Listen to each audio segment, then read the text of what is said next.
Sebagai pendahuluan, saya akan menjelaskan apa itu definisi kondensor. Jadi kondensor itu merupakan salah satu mesin penukar kalor atau panas yang mengkondensasi fluida kerja. Jadi akan terjadi perubahan fasa. Umumnya perubahan fasa dari fasa uap atau gas menjadi fasa cair. Jadi kondensor ini merupakan alat penukar panas yang banyak digunakan pada industri maupun pabrik. Sebagai contoh, industri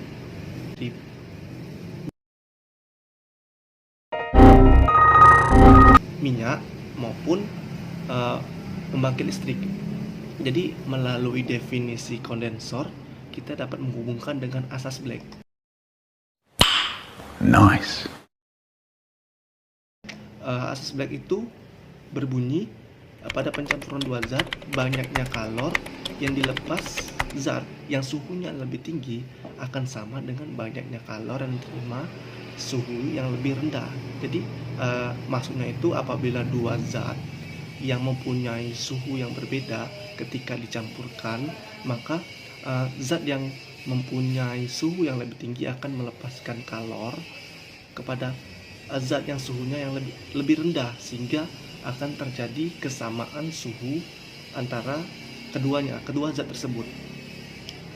Begitu juga hubungan dengan kondensor, yang dimana dari fasa uap yang suhunya tinggi akan berubah ke fluida atau cair yang suhunya lebih rendah.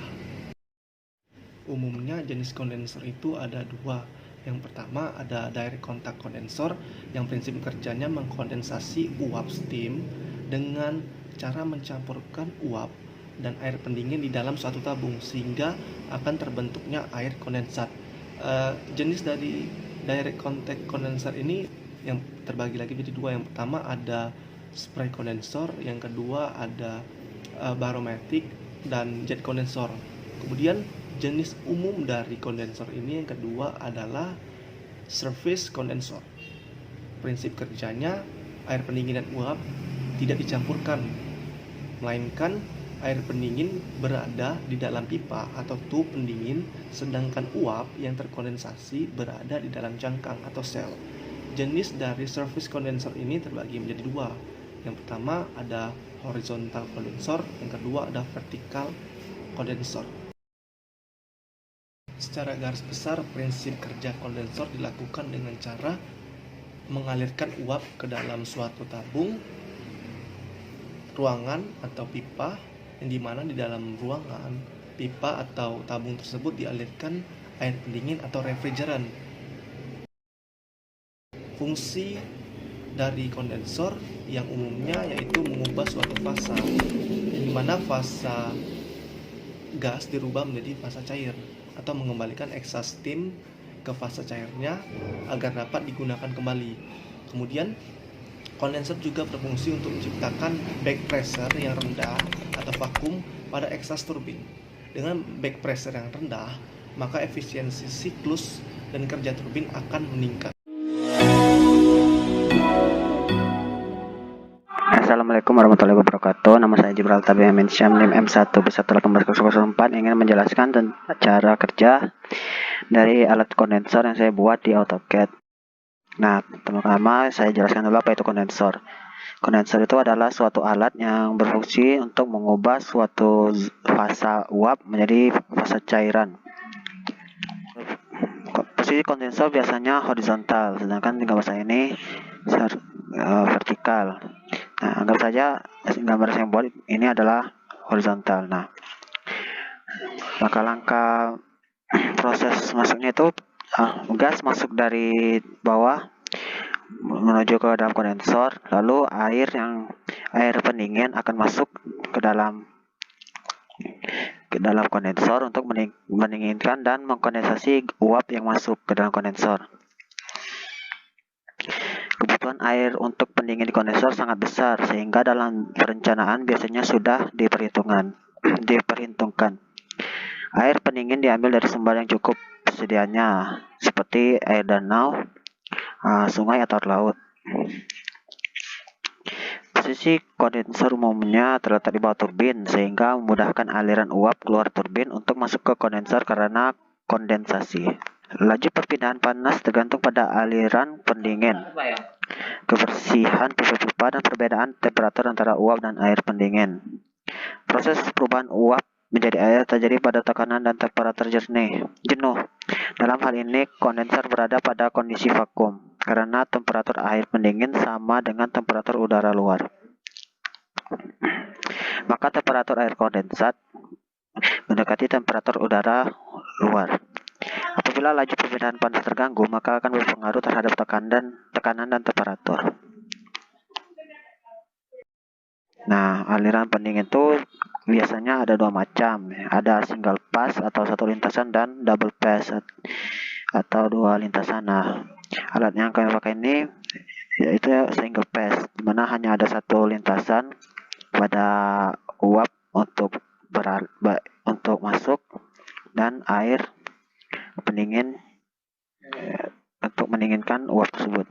Untuk mengeluarkan udara yang terjebak pada waterbox, biasanya ada venting pump atau pumping pump. Udara yang dihasilkan oleh kondensasi tersebut akan keluar dengan ejector atau pompa vakum.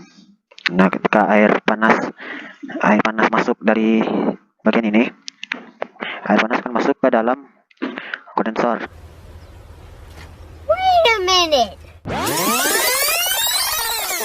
Nah, ketika air panas masuk dari bagian ini, air panas akan masuk ke dalam kondensor. Nah, air pendingin akan masuk sebagai media pendingin. Nah, di dalam proses ini terjadi proses kondensasi, di mana uap tersebut akan berubah menjadi cair. Ketika air pendingin itu sudah terpakai, maka dia akan dikeluarkan ke output. Setelah dikondensasi, maka cairan dari uap tadi akan keluar ke output penyimpanan.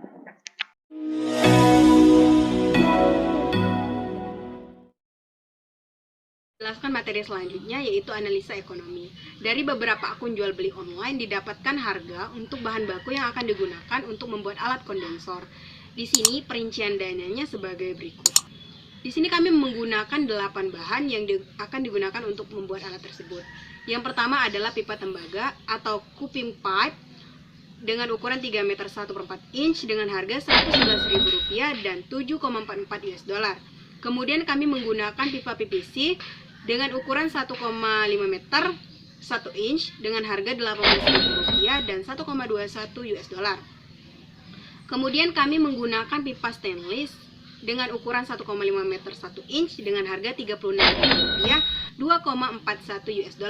Kemudian kami menggunakan nepel selang kuningan 2 buah dengan ukuran 1/2 inch dengan harga Rp30.000 dan 2,01 US$.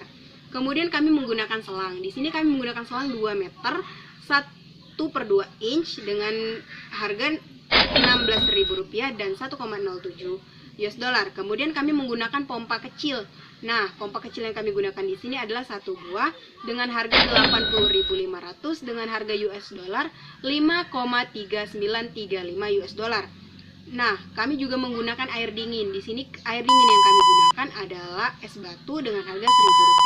Data tersebut didapatkan rancangan analisis biaya atau RAB itu sebesar Rp291.500. Terima kasih.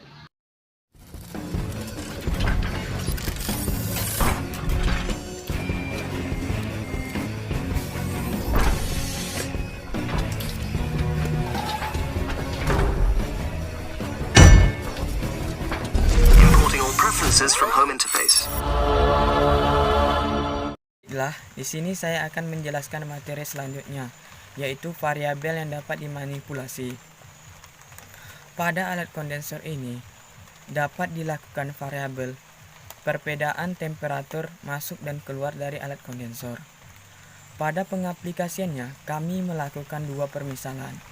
Dapat dilihat pada gambar.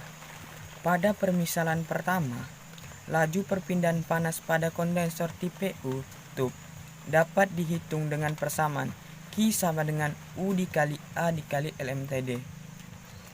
Perhitungan pengujian pertama, Besarnya kalor yang dibutuhkan untuk menaikkan temperatur adalah delta T1 sebesar 37,09 derajat Celcius, delta T2 sebesar 3,36 derajat Celcius. Dapat dilihat pada gambar, untuk mencari LMTD antara kedua fluida tersebut digunakan persamaan, yaitu LMTD sama dengan delta T1 dikurang delta T2 dibagi ln dikali delta T1 per delta T2. Didapatkanlah LMTD sebesar 14,04 derajat Celcius. Seperti yang kita lihat pada gambar, didapatkan laju aliran massa air pendingin sebesar 78,23 kg per second dan laju aliran massa uap sebesar 2,8 kg per second. Selanjutnya menghitung efisiensi panas kondensor. Dapat dilihat pada gambar, untuk menghitung efisiensi kondensor digunakan persamaan efisiensi kondensor sama dengan Q aktual dibagi Q radial dikali 100%.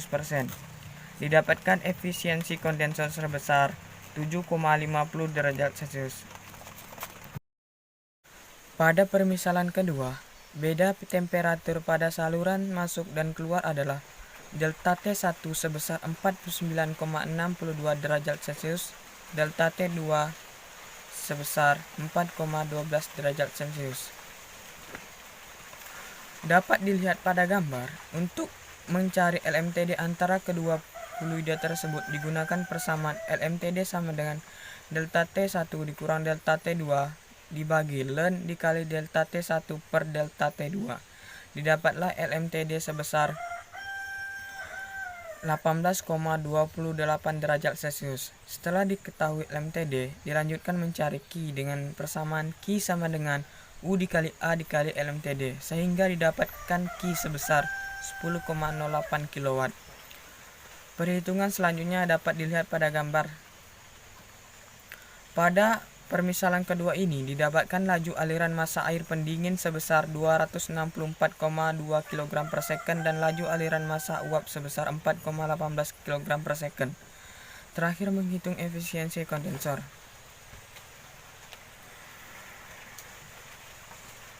Menghitung efisiensi kondensor dapat dilihat pada gambar. Untuk menghitung efisiensi kondensor digunakan persamaan efisiensi kondensor sama dengan Q aktual dibagi Q radial dikali 100%.